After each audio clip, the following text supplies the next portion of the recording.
কারণে ভাঙে ওপার করে স্যার, এবার ভাঙে ওপার করে। এই সে নদী, এই তো নদী।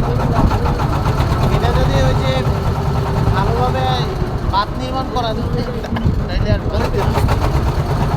বস্তা ফালাইতে অর্ডার 38 বস্তা হালাইতে 1000 বস্তা, কিন্তু এর মধ্যে তো গন্ডগোল লেগে গেছে।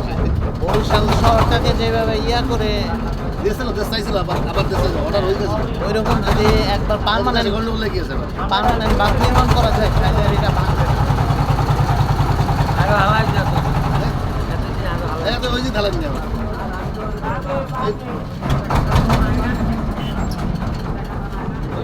ব্রিজটা দই যেত, ব্রিজটা মাল মাত্রাই যেত, বুঝে দই যেত, কোন দই দেরি আছে, দেরি আছে, ব্রিজ তো হয়ে যেত। চলে আসলাম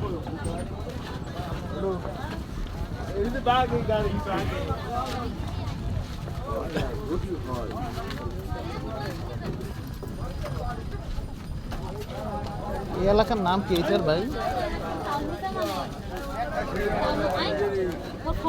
চাচা এই এলাকার নাম কি এটার? শিয়ালকাঠি শিয়ালকাঠি। এটা কি ইউনিয়ন নাকি? ইউনিয়ন 6 নং 22 ইউনিয়ন পরিষদ, শিয়ালকাঠি গ্রাম, উপহার হচ্ছে নাজিরপুর, থানা বানুরিপাড়া, থানা বানুরিপাড়া। না ঠিক আছে, জিজ্ঞেস করবেন? না না আর কিছু জিজ্ঞেস করবো না।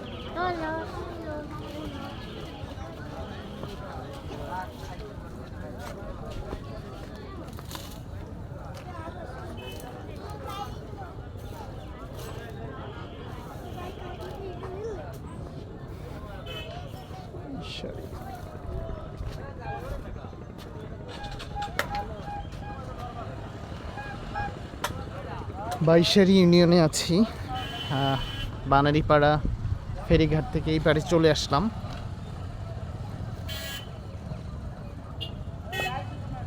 আসলে নদীমাতৃক এই দেশটির মূল হচ্ছে মানুষের জীবন জীবিকা, চালিকা শক্তি অনেকেরই হচ্ছে এই নদীকে কেন্দ্র করে গড়ে উঠেছে। নদীর আসলে এপার ভাঙে ওপার গড়ে, এই হচ্ছে নদীর বৈশিষ্ট্য।